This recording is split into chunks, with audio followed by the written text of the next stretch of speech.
Indo-China standoff doesn't seem to be dying anytime soon. While the dragon continues to foment tension and aggravate the situation, there are reasons that are making the dragon resort to such desperate measures.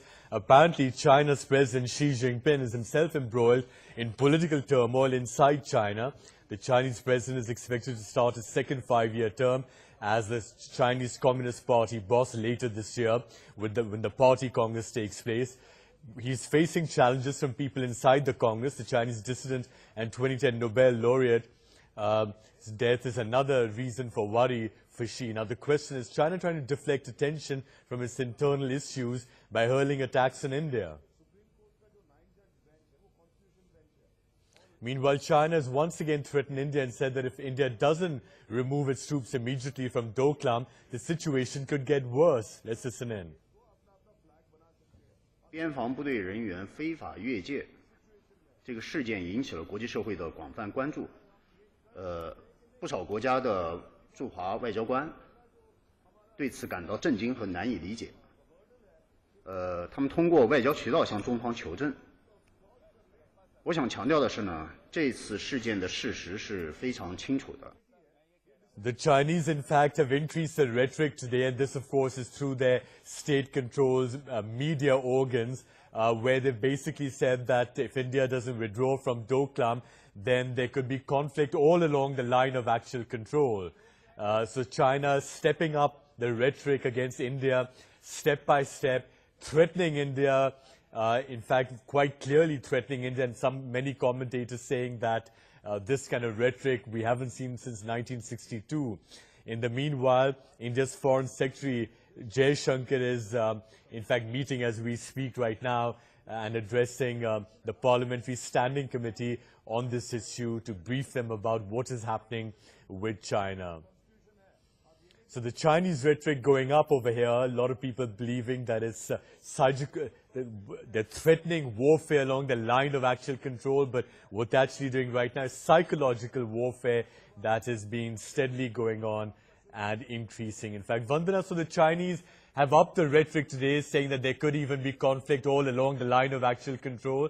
Are we hearing any reactions from New Delhi, or are they keeping, are they not saying too much, as has been the case so far?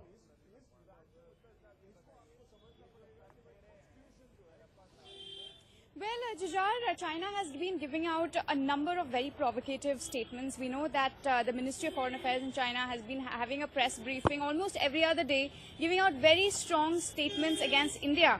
On the other hand, India has been extremely restrained. The Ministry of External Affairs, as of now, has reacted only twice to the China issue, and has both times highlighted the fact that they hope that tensions between the two countries will reduce.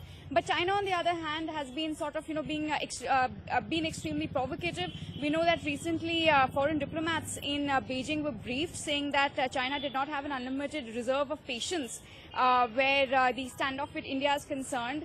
And it was left open to the imagination as to what exactly they meant, which is definitely very worrying. At the same time, the NSA meeting is there at the end of this month, where Ajit Doval, of course, will be traveling to Beijing, and one will hope that talks will happen over there and the tensions between the two countries will reduce. But China, on the other hand, is making absolutely no effort to reduce the level of stress. No, in fact, they've increased their rhetoric. Let me just ask you, because I believe that Foreign Secretary Jaishankar is meeting with the Parliamentary Standing Committee, to brief them on what is happening with China. I wonder if you have any further details on this one.